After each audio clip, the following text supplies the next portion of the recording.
Hello everyone, welcome back to GGN. This is part 2 for this news report today for Tuesday, March 26, 2013. The Women's Liberation Movement.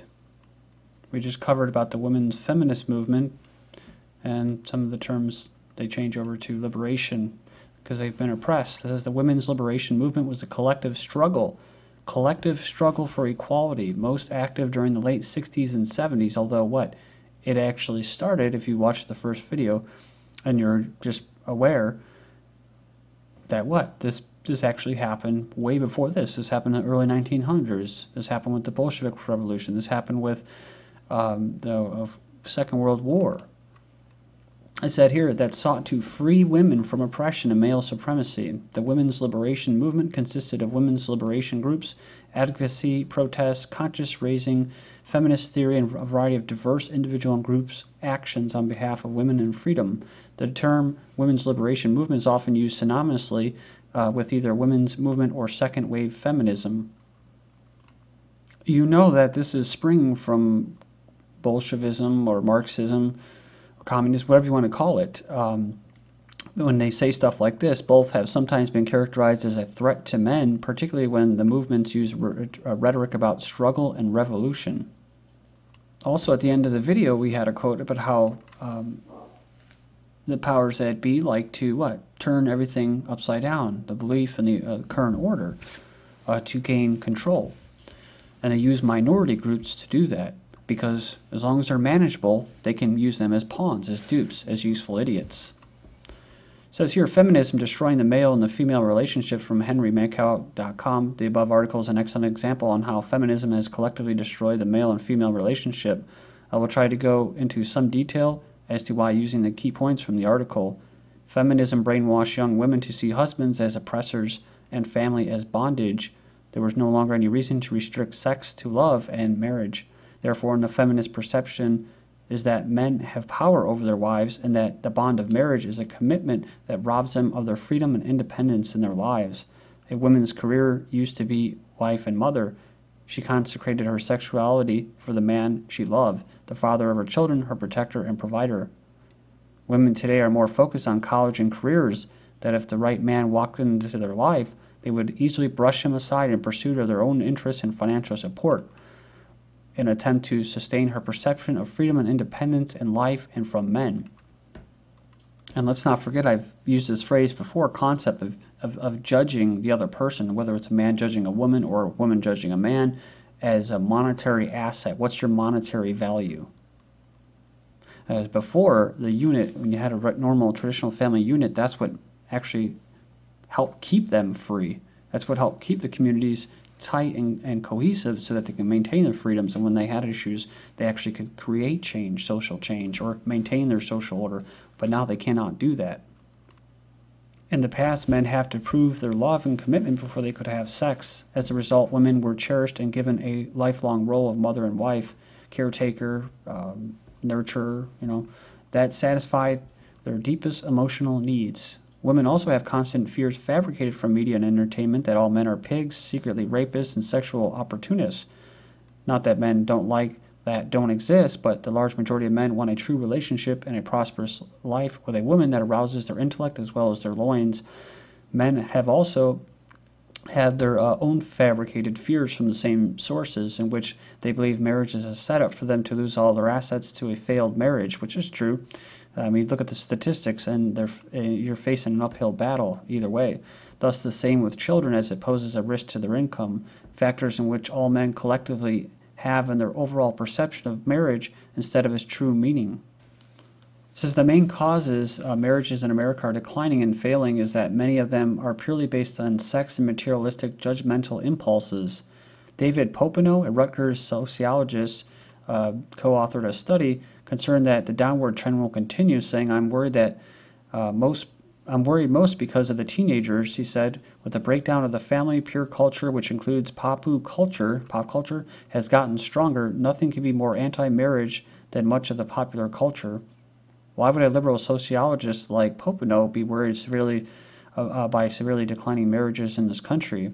He's studied case histories of dozens of cultures throughout the world in his academic pursuits and knows that no country can survive without the core unit called the family. Kind of a crazy article that I've capped, but I never had a chance to get to, so I'll be able to tie this in.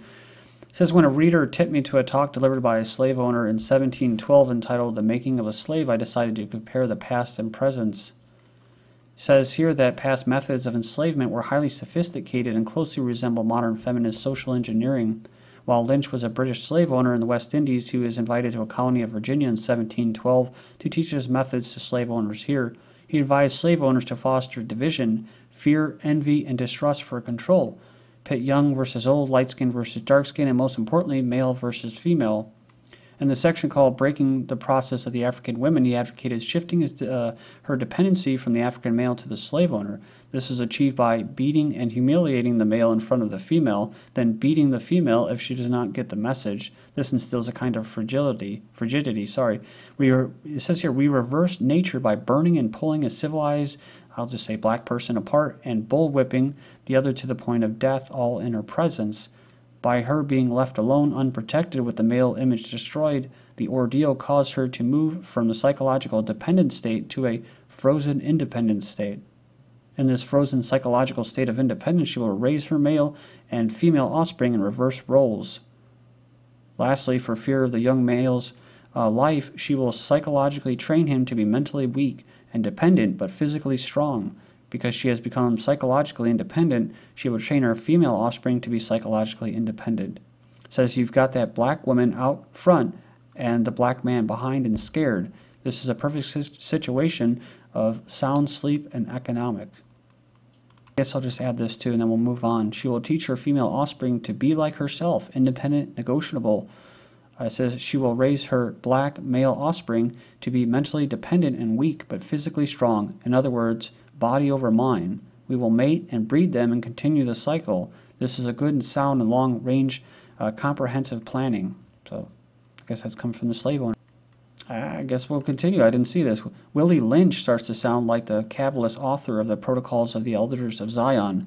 By reversing the positions of the male and female savages, we created an orbited cycle that turns on its own axis forever. But our experts, sociologists, scientists, eugenicists, warned us of the danger that mind might correct itself if it can touch a substantial historical base. They advise us to shave off the brute's mental history and create a multiplicity of phenomena of illusion so that each illusion will twirl in its own orbit, sometimes similar to floating balls in a vacuum. And this is, of course, what? This is what I've covered many times before. This theme of emasculating the man and feminizing him and masculating the woman.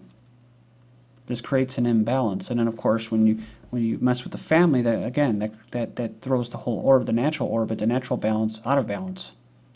And it makes them all vulnerable. Then you have this, where have all the real men gone? It says, I've had occasion recently to be on a college campus. It says, approaching my appointed destination, I was greeted by a crowd of demonstrators who happened to be protesting against an event I was attending. The demonstrators were leftists advancing a rainbow agenda of hyper-political correctness on a campus where various LGBT organizations and gay pride groups abound, and where one feminist women's group recently advertised classes on finding the goddess within. As they walked through the crowd, they noticed most of the aggressive protesters were women. They were the ones actively accosting people, not the men. Of the males present, only one looked at all masculine. The rest appeared biologically, chemically, mentally, emotionally ambiguous, alternately skinny and rotund androgynous, with nihilistic, non-committal looks on their faces, afraid to make eye contact. Some sporting esoteric technicolor hairstyles, led by a team of fearless professors and local community leaders, children of the 60s. They were enforced to denounce hate, i.e. the perennial Christian values of the West. So he basically goes in here and does like a little, not a monologue, but dialogue of what he had with some of these demonstrators, along with one other group or a family that he was talking to, and could share his what he was seeing. Basically, one of the people said, I guess when on the way out, he said, "Thank you for your demonstration of love and tolerance," and they replied by saying, "Thank you for teaching your kids to hate." So that's the hypocrisy of it, right? So, feminists and homosexual activists have done a great deal to undermine masculinity, he says, as women abort not only their babies but also their very femininity. Witness the alarming growth of leather-clad macho heroines in violent movies. Men are aborting their virtues, their pastimes, their rituals, and intellectual culture traditionally associated with the male. The result is the moral geldings described above. The assault on maleness has long been a part of dominant anti-culture of our national landscape. And while it's nothing new, it's something we should fight with all the fiber of our, well, this is Catholic beings, whatever your beings. I mean, if you support these ideas, it doesn't have to be Catholic, Christian, whatever. If you support them, then yes, you should intellectually try to fight it. Huge problem of male suicide rate in UK. More young men die each day as a result of suicide than road accidents, HIV, and assaults combined. Suicide is now the biggest killer of young men across the UK. The highest suicide rate in the male was the age bracket of 30 to 44, and the recession is thought to be playing a part in many of the deaths because they can't be the breadwinner. Economic climate and social factors such as insecurities around work and housing, social isolation, and substance misuse are felt particularly strongly in this group. U.S. suicide statistics, this was back in 2001, breakdown by gender, ethnicity, young, old age groups. The total was 30,600. Says the number of those, 24,600 were males, 5,000 females. Of the ethnicity or color, the number out of 30,000, 27,000 whites, 2,000 non-whites. I've covered this article before, links will be posted, so go check it out. Millions of lonely people, the tragic legacy of the left's war on families.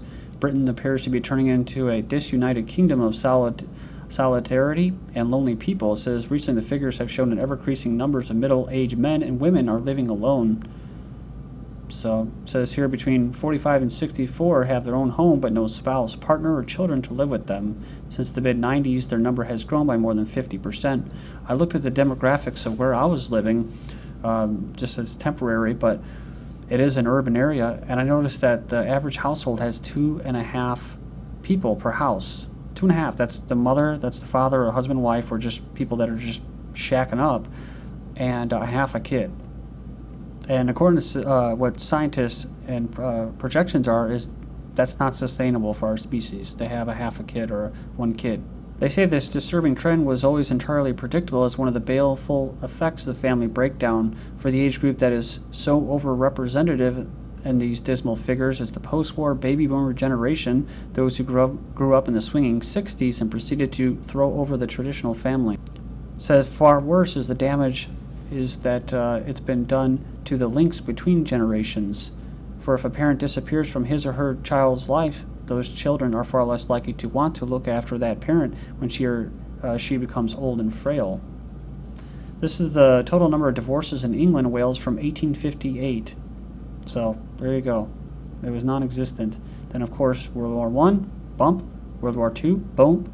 And a good point, I mentioned this before, watching that HBO series by Tom Hanks, I think Spielberg, The Pacific. It's all about Marines. It's pretty good, but a lot of propaganda, disinfo, but either way, there's one episode where they show all of these Marines that had just got done with their initial Guadalcanal or whatever it was battle, Pelulu or something, and they basically stayed in Australia where all the men just happened to be coincidentally out of the country, and all these single women were sleeping with all of these Marines who were then, of course, had married wives and stuff back in the United States. So this increased promiscuity. This broke down what was going on in those countries. This was not by accident. So you see the big bump, went back down, and then all the way back up. And of course the article is saying that the divorce rate's falling and everything's good and hunky-dory. So it's like the labor reports, they like to fudge numbers and stuff. The splitting 60s, finally free of financial ties, more and more older couples are breaking up. They're ready to be free of mortgages, work pressures, and the responsibility of children.